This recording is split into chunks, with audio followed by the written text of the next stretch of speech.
Narito ang listahan ng 5 dakilang mananakop ng Imperyong Romano. Julius Caesar.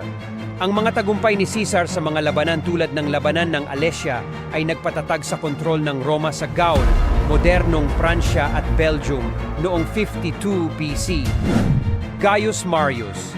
Si Marius ay higit na kilala sa kanyang mga reforma sa militar at sa kanyang mga tagumpay sa digmaang Jugurthine laban sa hari ng Numidian na si Jugurtha noong 112 BC.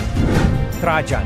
Ang mga kampanya ni Emperador Trajan sa mga digmaang Dacian ay nagresulta sa pag-annex ng kaharian ng Dacia, modernong Romania at Moldova noong 105 AD.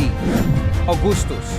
Bilang unang emperador ng Roma, pinalawak ni Augustus ang mga hangganan ng imperyo sa pamamagitan ng iba't ibang kampanyang militar, kabilang ang kanyang mga pananakop sa Hispania, modernong Espanya at Portugal noong 29 BC. Constantine the Great.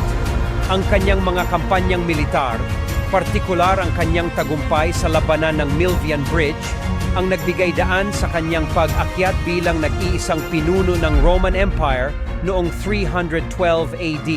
Welcome to Diary of the Immortals, where legends are born and eternity awaits. Follow us for more historical events. Thank you. May God bless us all.